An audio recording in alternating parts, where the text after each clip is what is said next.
Hello, dear friends, and welcome back to Hello Adhyapak. I hope you all are fine and are doing well at your place. Today, I have brought mathematics paper for class 6 based on new books, new syllabus, new curriculum. So all these questions are actually based on your new textbooks. So without wasting time, let us start the question paper. So there are 5 sections in this paper: section A, B, C, D, E. Section A has 8 objective type questions, MCQs. Then section B has 4 short answer, 2 marks wale. Section C has 6 short answer, 3 marks wale 6 questions. Section D has long answer वाले questions है 2 4 4 marks. और फिर section E has 3 CST based question. CST means case study के question जो होते हैं, case study type questions, उनको section E में रखा गया है। और ये 3 क्वेश्चन है और वहाँ पे 6 6 मार्क्स के आएंगे। तो विदाउट वेस्टिंग टाइम चलिए पेपर स्टार्ट करते हैं। First is, what is the next number in the triangular number sequence 1 3 6 10 15?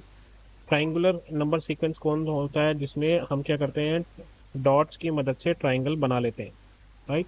तो ये जो है ये इस तरह से होता है, ये 1, ये 3, ये 6, फिर आगे 10 के साथ बन जाएगा, 15 के साथ बन जाएगा, और उससे आगे जो सीरीज आएगी वो उसमें आएगा 21। तो ट्राइंगुलर नंबर सीरीज एक बार बुक में से देख लेना। Second is, the number of sides in a regular polygon sequence starts from which number? सबसे छोटा रेगुलर पॉलीगॉन कौन सा है? आई एम श्योर आपको पता होगा, सबसे छोटा होता है ट्राइंगल। तो इसकी साइड्स कितनी होती हैं? 3। तो इसका मतलब है सबसे कम साइड वाला पॉलीगॉन जो है वो 3 साइड्स वाला पॉलीगॉन ट्राइंगल होता है। Third question is, what does regular mean when referring to polygons? Regular polygon में क्या होता है? Equal length, sides and equal angles, unequal sides, different size angle, या नो स्ट्रेट साइड्स। तो रेगुलर का मतलब होता है कि उसके सारी साइड्स और सारे एंगल्स इक्वल होने चाहिए। Fourth is, how many lines can pass through a single point on a piece of paper? अगर एक कोई पॉइंट आपने ऐसे बना दिया है, इसमें से कितनी लाइंस पास हो सकती हैं? तो इसमें से इनफाइनाइट लाइंस पास हो सकती हैं, आप जितनी मर्जी चाहे उतनी लाइन पास कर सकते हो। तो the correct answer is infinite. Fifth is, which of the following describes the reflex angle? Reflex angle क्या होता है? जो 180 डिग्री से बड़ा होता है और 360 डिग्री से छोटा होता है। तो greater than 180 and less than 360 is the correct answer. What is the name of constant 6174? 6174 एक कांस्टेंट नंबर है, बहुत इंपॉर्टेंट नंबर है ये। इसको क्या कहा जाता है? पैलिंड्रोमिक नंबर कहते हैं, या गोल्डन रेशियो कहते हैं, कापरेकर नंबर, कापरेकर कांस्टेंट, या फिबोनाची नंबर। तो इसको एक्चुअली ये इंडिया के जो महान मैथमेटिशियन है कापरेकर, उनके नाम पर ये है। तो this is called Kaprekar constant 6174। Next is, what branch of mathematics studies patterns in shape?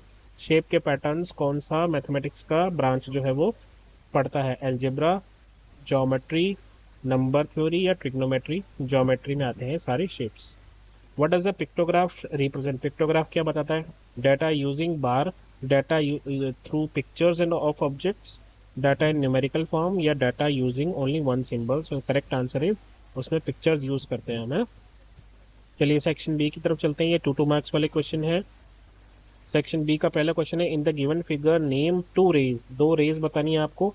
तो वैसे यहाँ बहुत सारी रेज हैं, आप कोई भी बता दो। एक तो हो गई OB और एक हो गई OC, ठीक है। तीसरी अगर आप देना चाहो तो OD दे सकते हो। 4 लाइन सेगमेंट्स आपको बतानी है, 4 लाइन सेगमेंट्स। 11th क्वेश्चन है, find any 3 numbers that are multiples of 25 but not multiples of 50। मतलब 25 के मल्टीपल्स हमें यहाँ लिखनी है, लेकिन जो नंबर हम चूज करेंगे वो 50 के मल्टीपल नहीं होने चाहिए, यानी कि 50 से डिवाइड नहीं होने चाहिए। तो सिंपल सा लॉजिक है कि जितने भी हम मल्टीपल्स ढूंढेंगे उनके एंड में 0 नहीं आना चाहिए। अगर उनके एंड में 0 आएगा तो वो 50 से डिवाइड हो जाएंगे। अब अगर मल्टीपल्स ऑफ 25 लिखेंगे तो 25 25, 25 टू 50, 25 3 75, 100, 125, 150, 175, 200, और ऐसे आगे बढ़ते जाएंगे। हमें क्या करना है, 3 मल्टीपल बताने हैं जो 50 से डिवाइड ना हो, सिर्फ 25 से डिवाइड हो। तो एक तो 25 हो गया, इसके बाद हम 50 को छोड़ देंगे, ये 75 हो गया। उसके बाद हम 100 को छोड़ देंगे, ये 125 हो गया। तो ये 3 नंबर ऐसे हैं जो 25 के मल्टीपल तो है लेकिन 50 के मल्टीपल नहीं है। आगे बढ़ेंगे। और में एक क्वेश्चन है, और में क्या है, find the smallest number that is multiple of all numbers from 1 to 10 except for 7। क्या कह रहा है ये क्वेश्चन, एक नंबर हमें ढूंढना है ऐसा जो 1 से लेके जितने भी नंबर है 1 2 3 4 5 6, राइट, इन सब से डिवाइड हो जाना चाहिए वो 10 तक, सिर्फ उसमें 7 नहीं आना चाहिए, मतलब 7 को छोड़ के बाकी के सारे डिजिट यूज होने चाहिए, 1 2 3 4 5 6 8 9 और 10। तो अगर इन सबका मल्टीपल है, इसका मतलब ये हो गया अगर सभी का मल्टीपल है तो एलसीएम निकाल लेंगे हम एलसीएम निकालेंगे 1 2 3 4 5 6 8 9 और 10 का, और जो भी नंबर आएगा वो नंबर ऑटोमेटिकली सभी का मल्टीपल हो जाएगा। तो आप यहाँ देखो, मैंने यहाँ क्या किया, एलसीएम निकाला है सभी का। किस किस का निकाला, 2 3 4 5 6 8 9 और 10, 7 को छोड़ के बाकी सब नंबर आ गए। 1 इसलिए नहीं लिखा, उसका कोई मतलब नहीं लिखने का। तो सबसे पहले 2 से डिवाइड किया, 2 से डिवाइड किया तो ये 2 1 2, 3 डिवाइड नहीं होगा, 2 2 4, 5 डिवाइड नहीं होगा, 2 3 6, 2 4 8, 9 नहीं होगा, 2 5 10।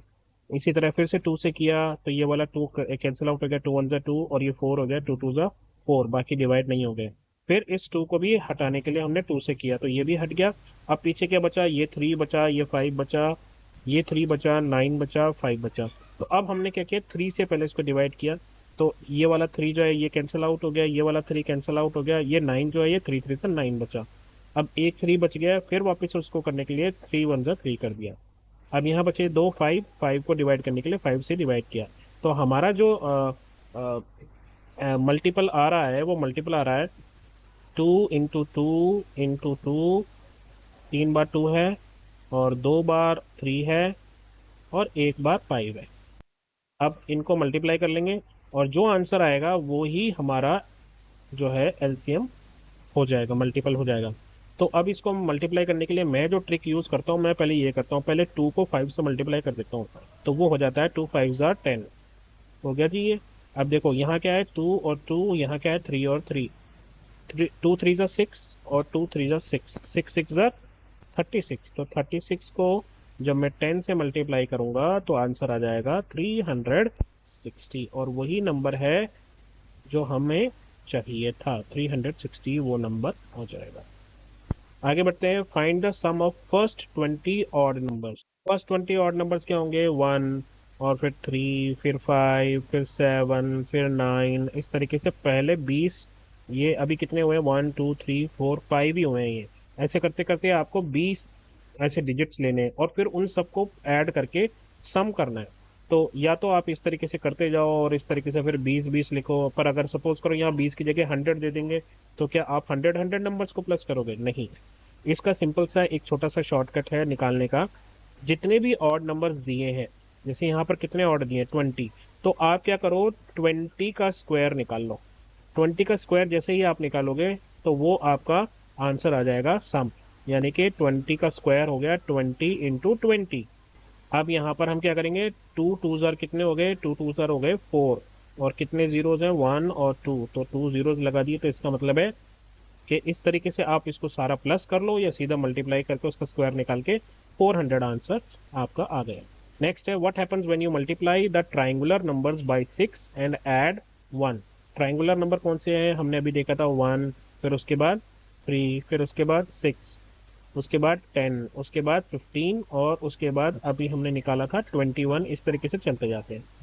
क्वेश्चन ये है कि अगर आप इन ट्रायंगुलर नंबर को लोगे और मल्टीप्लाई करोगे 6 के साथ और फिर उसमें 1 प्लस कर दोगे तो क्या होगा, जैसे 6 1 6 और 1 प्लस किया तो 7, 6 3 18 और 1 प्लस किया तो 19, 6 में 6 मल्टीप्लाई किया 6 6 36 और 1 37, 10 में 6 किया 60 और 1 61, 15 6 90 और 91। तो इस तरीके से एक सीरीज चलेगी पूरी। तो अब ये जो सीक्वेंस है ये कौन सा सीक्वेंस है, जब आप अपनी बुक में देखेंगे तो ये सीक्वेंस, चलो मैं आपको दिखाता हूँ। तो यहाँ पे देखिए आप वही वाला सीक्वेंस जो हमने निकाला था कि 7 आ गया, 19 आ गया, 37 आ गया, तो ये जो है ये आप देखिए एक हेक्सागोन की तरह बन रहे हैं ये सारी, है ना, सभी जगह हेक्सागोन बन रहा है। तो इसीलिए इनको हेक्सागोनल नंबर्स कहा जाता है। तो हमें सीक्वेंस जो मिलेगा वो मिलेगा हेक्सागोनल नंबर्स। आगे बढ़ते हैं, 13th क्वेश्चन है, use a protractor to draw angles having the following degree measure. आपको ये एंगल बनाने हैं प्रोटेक्टर से। तो पहला है 110 डिग्री और दूसरा है 40 डिग्री।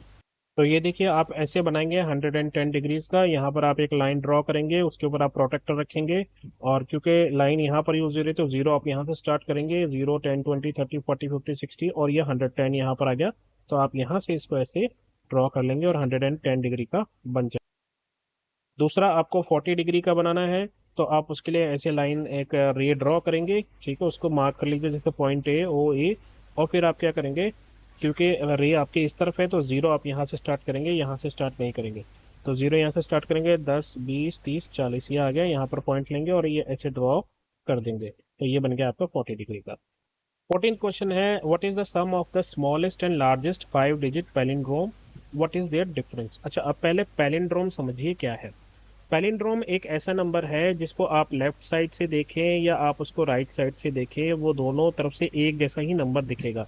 जैसे हम हिंदी में कई बार बोलते हैं ना, जैसे कोई वर्ड हो गया पनप, सपोज कीजिए एक वर्ड है पनप, ओके, तो आप इसको लेफ्ट साइड से ऐसे पढ़ो इधर, या इधर से इधर पढ़ो, ये दोनों जो वर्ड है दोनों तरफ से पनप ही रहेगा। इसी तरीके से जो नंबर, जैसे एक हो गया नंबर 3 डिजिट का, अगर मैं बोलूँ तो 1 to 1, अब आप इसको इधर से बोलो 1 to 1 तो भी ये वही नंबर है, इधर से बोलो तो भी यही नंबर है, हालांकि हम नंबर को पढ़ते सिर्फ इधर से ही है। तो ये एक पैलिंड्रोम क्या होता है, ये इस तरीके से एक नंबर को पैलिंड्रोम कहा जाता है। अब जो है 5 डिजिट का पैलिंड्रोम हमें ढूंढना है, तो वो कैसे हम ढूंढेंगे, उसके लिए हम क्या करेंगे, उस सीक्वेंस ही होता है, इधर ए है तो इधर भी ए होगा 5 डिजिट में, बीच में इधर इधर बी आ जाएगा तो इधर भी बी आ जाएगा, और बीच में एक तीसरा नंबर आएगा सी। तो 5 डिजिट के पैलिंड्रोम के लिए इस तरह से बनता है, मतलब जो नंबर यहाँ आएगा वही नंबर यहाँ आएगा, फिर जो नंबर यहाँ आएगा वही नंबर यहाँ आएगा, और यहाँ जैसे अगर मैं कोई एक नंबर ढूंढूं तो जैसे एक पैलिंड्रोम होगा 1 2 3, और यहाँ पर 2 और 1, ये भी एक पैलिंड्रोम है, ठीक है, इधर से पढ़ो तब भी आएगा 1 2 3 2 1, इधर से पढ़ोगे तब भी 1 2 3 2 1। लेकिन हमसे पूछा है कि सबसे छोटा और सबसे बड़ा पैलिंड्रोम हमें ढूंढना है, तो अब पहले हम ढूंढते हैं सबसे बड़ा पैलिंड्रोम। सबसे बड़ा पैलिंड्रोम होगा, अगर मैं ए बी सी बी ए के हिसाब से इसके हिसाब से भरूं, तो सबसे बड़े के लिए पहले मुझे सबसे बड़ा डिजिट यानी कि 9 लेना पड़ेगा, अगर 9 यहाँ लूंगा तो 9 ही मुझे यहाँ पे लेना पड़ेगा। अब 9 के बाद दूसरा कौन सा नंबर होता है जो उससे बड़ा होता है, वो होता है 8, तो मैं 8 को यहाँ लूंगा और मजबूरी है मेरी 8 को यहाँ लेना, और उसके बाद जो नंबर बड़ा है वो हो गया 7। तो सबसे बड़ा पैलिंड्रोम तो ये होगा 9 8 7 8 9। आई होप आपको समझ में आ गया। अब हमें ढूंढना है सबसे छोटा। अब सबसे छोटा जो है, सबसे छोटा नंबर होता है 0, लेकिन मैं 0 1 0 ऐसे अगर लिखूंगा तो ये 3 डिजिट नहीं रहा ना, क्योंकि इस जीरो का कोई मतलब ही नहीं है।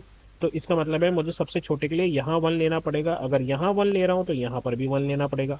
अब उसके बाद जो छोटा है वो कौन सा होता है, 0, तो मैं 0 यहाँ लिख दूंगा और 0 यहाँ लिख दूंगा, और 1 और 0 के बाद जो सबसे छोटा नंबर है वो है 2, तो मैं इन दोनों को यहाँ लिख दूंगा। अब क्या करना है, मुझे कुछ नहीं करना है, एक बार इनका सम निकालना है, एक बार इनका डिफरेंस निकालना है। तो अगर मैं सम निकालूंगा तो सम क्या निकलेगा, 9 और 1 10, 10 का 0 कैरी 1, 8 में 1 प्लस किया 9 आ गया, और 7 में 2 प्लस किया 9 आ गया, 8 में 0 प्लस किया 8 आ गया, और 9 में 1 प्लस किया 10 आ गया। तो ये एडिशन हो गया, एडिशन। अब सब्ट्रैक्शन करूंगा, तो सब्ट्रैक्शन करने के इस तरह से मैं इनको लिख लूंगा, सेम नंबर्स हैं, 9 में से 1 गया 8, 8 में से 0 गया 8, 7 में से 2 गए 5, 8 माइनस 0 इज 8, और 9 माइनस 1 इज 8। तो ये दोनों आपसे वो मांग रहा था और आपने इसको दे दिया। आगे बढ़ते हैं 15th question. Zarina and Sangeeta collected data on how many students were present in each class. Class 1 में 30 बच्चे थे, 2 में 35, 3 में 20 बच्चे थे, 4th क्लास में 25, 5th क्लास में 35, और 6th क्लास में सिर्फ 15 बच्चे आए थे। अब करना क्या है, draw a pictograph by taking 1 smiley का मतलब है 5 स्टूडेंट, मतलब आप जो पिक्टोग्राफ यहाँ पर बनाओगे उस पिक्टोग्राफ का मतलब है कि अगर आप एक स्माइली यूज कर रहे हो तो मतलब वो 5 स्टूडेंट्स के बराबर हो गई है। तो इसको कैसे बनाएंगे हम, तो इस तरह से आपका जो है ये बनेगा। इसमें देखिए फर्स्ट क्लास में 30 बच्चे थे, तो यहाँ पर कितना हो गया 1 2 3 4 5 6। हमें पता है 1 स्माइली का मतलब 5 है, तो 5 6 आर 30, तो इसका मतलब यहाँ 6 स्माइली बनेंगे। वहाँ क्लास 2 में 35 बच्चे थे, तो 5 के हिसाब से 5 7 जार 35, तो यहाँ 7 स्माइली बनेंगे, 1 2 3 4 5 6 7। और थर्ड क्लास में जो है, क्लास 3 में कितने थे वहाँ पर बच्चे, 20 थे, तो 5 4 जार 20। मैं कोशिश करता हूँ इसको क्वेश्चन पेपर पे लेने की और फिर आपको वहाँ पर दिखा, इस तरीके से ये आपको दिखेगा। अगर आप चाहिए तो स्क्रीन को पॉज करके भी आप इसको अच्छे से देख सकते हैं। हम आगे बढ़ेंगे। 16th क्वेश्चन है, find the common factors of 4 8 and 12। Common factors ढूंढने हमें 4 8 और 12 के। फैक्टर्स क्या होते हैं, वो नंबर्स जो इन नंबर्स को डिवाइड कर दें। जैसे 4 किस किस से डिवाइड होता है, 4 1 से डिवाइड होता है, इसके अलावा 2 से डिवाइड होता है, और 4 खुद से भी डिवाइड होता है। तो ये जो है ये फैक्टर्स हो गए 4 के। 8 किस किस से डिवाइड होता है, 1 से डिवाइड होता है 8, तो 1 8 ज़ा 8, 8 से भी होगा। और 2 से डिवाइड होता है, 2 4 ज़ा 8, तो 4 से भी होगा। तो इसका मतलब ये है कि 8 के फैक्टर्स हो गए 1 2 4 और 8। इसी तरह आपको 12 के फैक्टर्स निकालने हैं, तो 1 1 12 ज़ा 12। अगर आप 2 से देखोगे तो 2 6 ज़ा 12, और इसके अलावा 3 से भी जाता है, 3 4 ज़ा 12। तो ये है फैक्टर्स आपके 12 के फैक्टर्स। अब देखो 12 जो है 1 से भी हो जाएगा डिवाइड, 2 से भी, 3 से भी, 4 से भी, 6 से भी और 12 से भी। अब आपको इनमें कॉमन फैक्टर ढूंढने, कॉमन फैक्टर ऑफ 4 8 एंड 12। एक तो 1 जो है वो कॉमन है सब में, और वो हमेशा ही रहेगा, इसलिए हम 1 को काउंट नहीं करते। 1 के अलावा देखिए यहाँ पर 2 है, यहाँ पर भी 2 है, और यहाँ पर भी 2 है। तो एक तो कॉमन फैक्टर जो है यहाँ पर, वो कॉमन फैक्टर हो गया 2। इसके अलावा यहाँ पर 4 है, यहाँ पर भी 4 है, और यहाँ पर भी 4 है। तो 2 के अलावा 4 भी जो है वो कॉमन फैक्टर है। तो 2 और 4 कॉमन फैक्टर है। अगर यहाँ पर हमसे पूछा जाता है HCF यानी कि हाईएस्ट कॉमन फैक्टर, तो हम लिखते हैं कि 4 जो है वो हाईएस्ट कॉमन फैक्टर है, सबसे बड़ा कॉमन फैक्टर है। आगे बढ़ते हैं। यहाँ पर क्वेश्चन है, find the prime factorisation of number 64 and 104। Prime factorisation को हम किस तरीके से करते हैं, इस तरीके से आप यहाँ पर 64 लिख लीजिए, और फिर बस इसको 2 से डिवाइड करते जाइए, 3 से, जिससे भी होता जाए। तो 2 3 ज़ार 6 और 2 2 ज़ार 4, 32 आ गया। फिर आप 2 से कीजिए वापस से, तो 2 16 ज़ार 32, 16 आ गया। फिर आप 2 से कीजिए, 2 8 ज़ार 16। फिर 2 से कीजिए 2 4 ज़ार 8। फिर से 2 से कीजिए 2 2 ज़ार 4, और फिर से कीजिए 2 1 ज़ार 2। जब 1 आ गया तो हमारा काम खत्म। तो कितने 2 हो गए, 1 2 3 4 5 6। तो 64 की प्राइम फैक्टराइजेशन हो जाएगी, अगर आप ऐसे लिखोगे, 64 इज इक्वल टू 2 इंटू 2 2, ये 3, ये कैसा 3, ये 3, ये 4 5 और 6। तो ये हो गई आपकी 64 की प्राइम फैक्टराइजेशन। ऐसे ही आपको 104 की भी प्राइम फैक्टराइजेशन करनी है। तो 104 की आप ऐसे कर सकते हो, 104 आपने यहाँ लिख लिया, 2 से डिवाइड किया, 2 5 ज़ार 10, 2 2 ज़ार 4।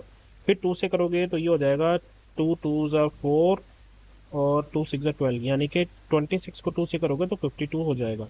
और फिर 26 को करोगे 2 से तो वो आ जाएगा 13, तो 13 को 13 से करोगे। तो इसका मतलब है कि जब आप इसकी प्राइम फैक्टराइजेशन लिखोगे, तब आप लिखोगे 104 इज इक्वल टू, आप लिखोगे 2 इंटू 2, एक बार और 2, और इंटू 13। तो ये हो गई प्राइम फैक्टराइजेशन 104 की।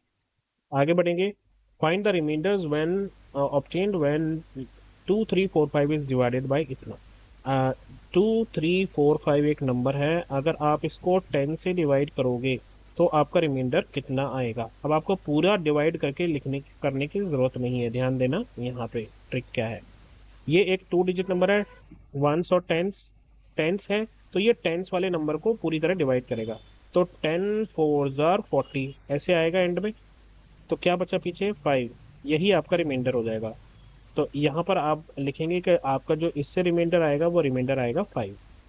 अब जब आप इसको 5 से डिवाइड करोगे, 5 से डिवाइड करोगे तो 5 एक सिंगल डिजिट नंबर है, तो आप जब एंड वाले को डिवाइड करोगे तो ये चला जाएगा 5 1 ज़ा 5। तो रिमाइंडर क्या बचेगा, रिमाइंडर बचेगा 0। तो आप यहाँ बोल देंगे यहाँ रिमाइंडर बचा हमारा 0। अब इसी नंबर को जब आप 2 से डिवाइड करोगे, 2 से डिवाइड करोगे तो ये 5 जो है ये ऐसे चला जाएगा, 2 2 ज़ार 4।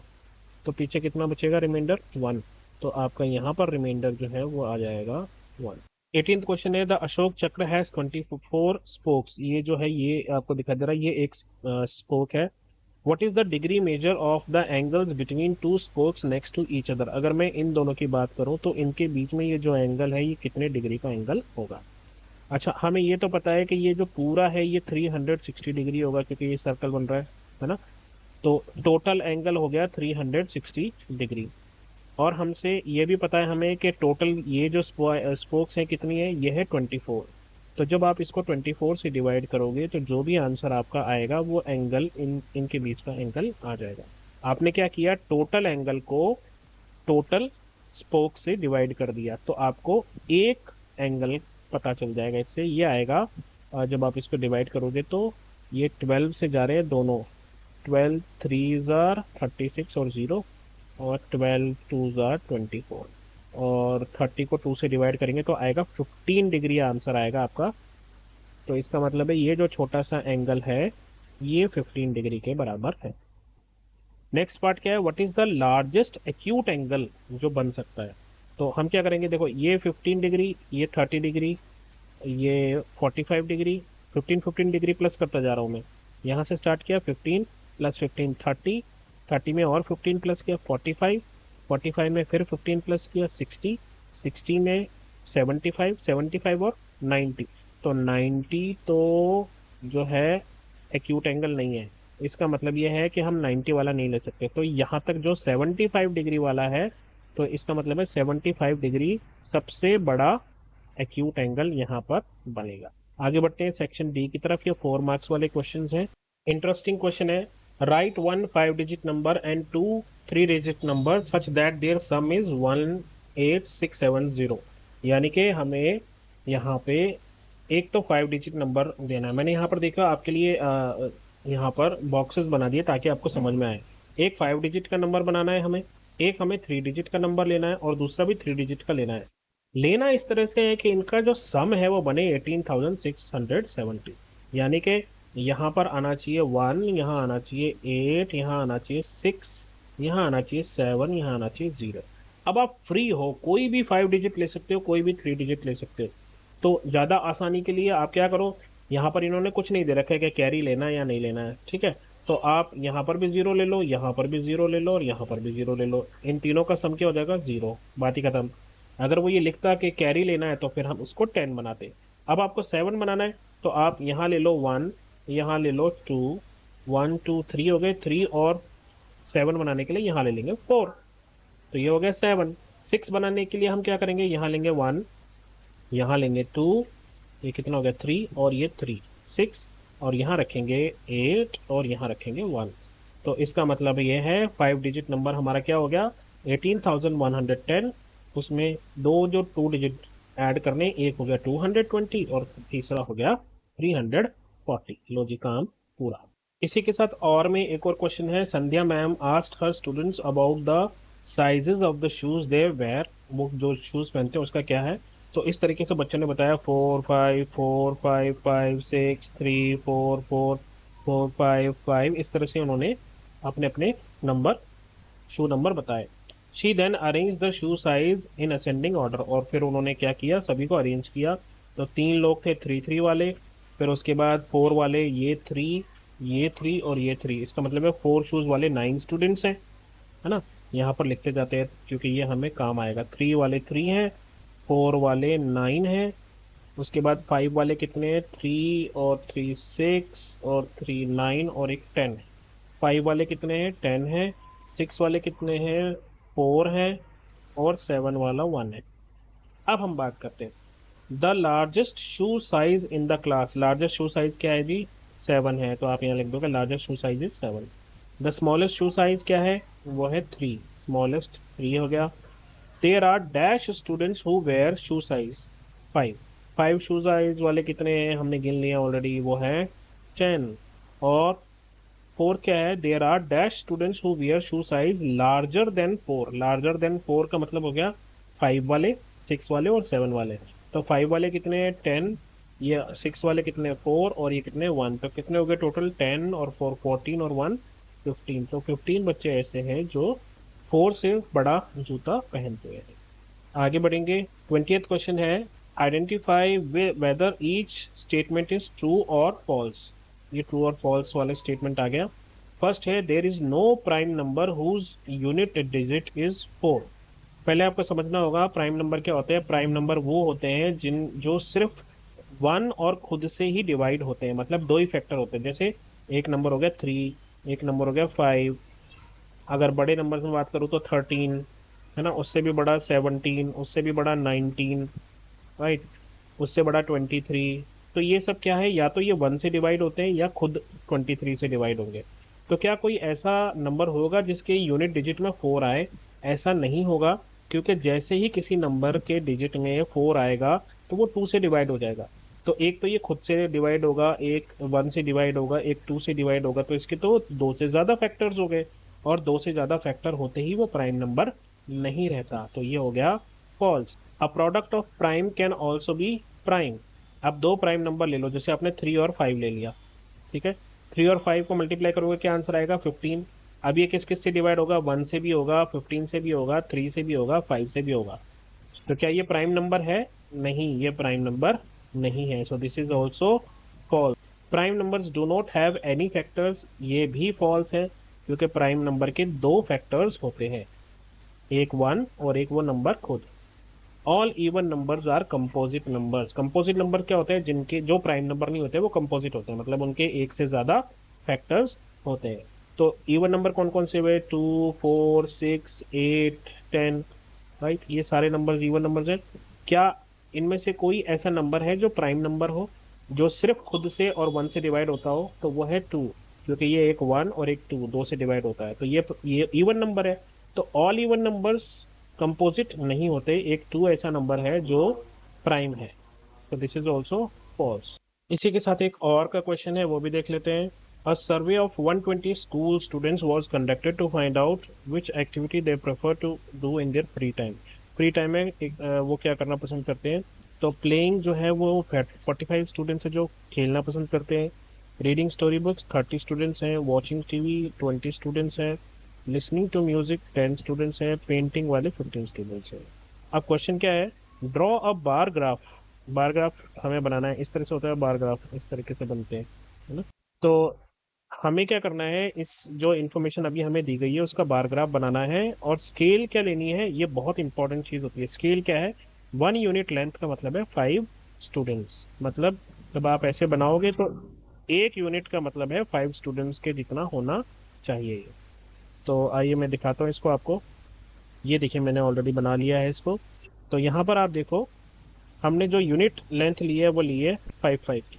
उसने हमसे कहा था कि 5 5 यूनिट लेंथ आपको लेनी है, तो हमने 5 5 लिए। 0, 5, 10, 15, 20, 25, 30, ठीक है, ये रही आपकी। तो इस तरफ हमने ले लिए हैं नंबर ऑफ स्टूडेंट्स, और स्केल भी हमने दिखा दिया है। और यहाँ पर आई वो activities, playing, reading story, watching, listening music और पेंटिंग। अब प्लेइंग वाले कितने थे? 45। तो हमने यहाँ पर क्या ले लिया, यहाँ तक ले लिया 45, ये हो गया। तो ये पूरा जो है ये प्लेइंग वाले हैं। और उसके बाद रीडिंग स्टोरी वाले थे 30, तो हमने ये 30 तक इनको बना दिया। वॉचिंग टीवी वाले 20 थे, तो हमने 20 तक इसको यहाँ पर ऐसे ड्रॉ कर दिया, 20, ये हो गया 20 वाला। ठीक है। लिसनिंग म्यूजिक 10 थे, तो ये रहा 10, तो हमने 10 तक इसको बना दिया। और पेंटिंग वाले 15 थे। तो इस तरीके से आपका ये जो ग्राफ बन रहा है ये बार ग्राफ बन रहा है। आगे बढ़ते हैं केस स्टडी की तरफ। ये केस स्टडी के कुछ क्वेश्चंस हैं, 3 क्वेश्चन आएंगे। Reena and Sumi are measuring angles on their protractor. Protractor से वो कुछ मेजर कर रही हैं। Reena measures an angle of 90 degree, तो रीना ने 90 डिग्री का एंगल मेजर किया, जबकि सुमी ने कौन सा एंगल मेजर किया? 45 का। मोर देन रीनाज एंगल, मतलब रीना ने जितना किया है उससे 45 डिग्री ज्यादा। तो इसका मतलब है रीना ने अगर 90 किया है तो हम इसमें 45 प्लस कर देंगे, तो वो जितना भी आ जाएगा, और 0 और 5 5, और 9 4 9 प्लस 4 13। तो 135 डिग्री का जो है वो सुमी ने किया है। Okay. First is what type of angle did Reena measure. Reena ने कौन सा एंगल मेजर किया है? रीना ने मेजर किया है right angle. What is B, what type of angle did Sumi measure. Sumi ने कौन सा किया? 135 डिग्री। 135 डिग्री वाला एंगल कौन सा होता है बताइए?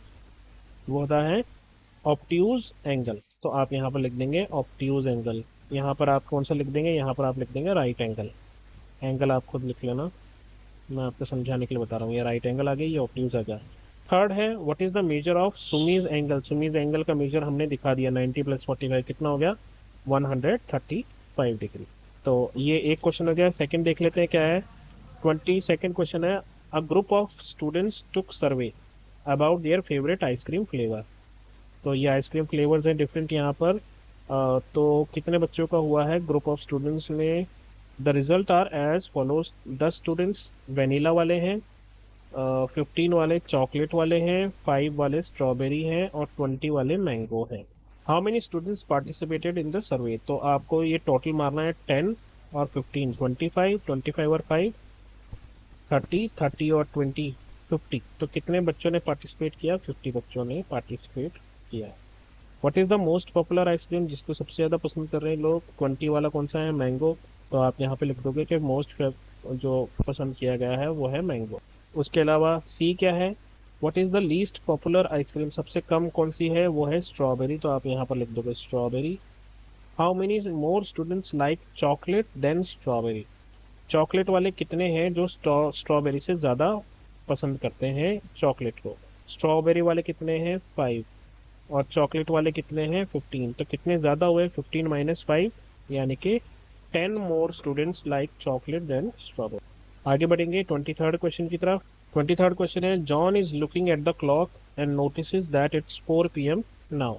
तो उसने देखा क्लॉक की तरफ और उसको अभी 4 बजे दिखाई दे रहे हैं। He has come to his homework, he has to complete his homework in exactly 3 hours.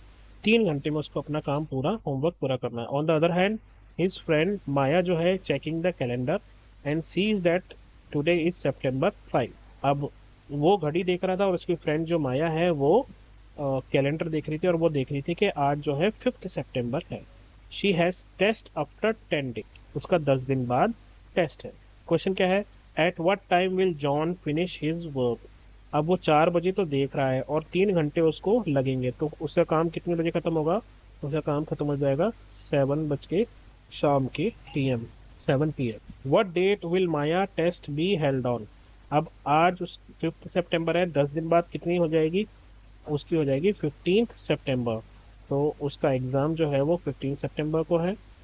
If today is Monday, अगर आज मंडे है यानी कि September 5 को मंडे है, तो माया का टेस्ट कौन से दिन है। Okay, very good question. एक तो देखो, अगर आज 5th है और मंडे है तो हमें पता है हफ्ते में 7 दिन होते हैं, तो इसका मतलब है 12 को 5 + 7, 5 में 7 प्लस करेंगे तो 12 हो जाएगा और एक हफ्ता पूरा हो जाएगा। तो 12 तारीख को भी मंडे होगा। अब हमें क्या करना है, 15 तक पहुंचना है। तो 13, 14 और 15। तो अगर आज मंडे है तो कल ट्यूसडे होगा, फिर वेंसडे होगा और थर्सडे होगा। तो इसका मतलब है उसका जो टेस्ट है वो होगा थर्सडे को। आई थिंक आपका पेपर इतना ही है। यस, आपका पेपर इतना ही है। इसी तरह से आपका पेपर कंप्लीट होता है। ये सारा पेपर जो है आपका नई टेक्स्ट बुक से था। आई होप आपको समझ में आया होगा। मेरी तरफ से आज के लिए इतना ही है। अपना ध्यान रखिए, मम्मी पापा का कहना मानिए। कोई प्रॉब्लम हो तो नॉक कीजिए और बोलिए हेलो अध्यापक। That's all. Thank you, have a nice day and all the best for your exams.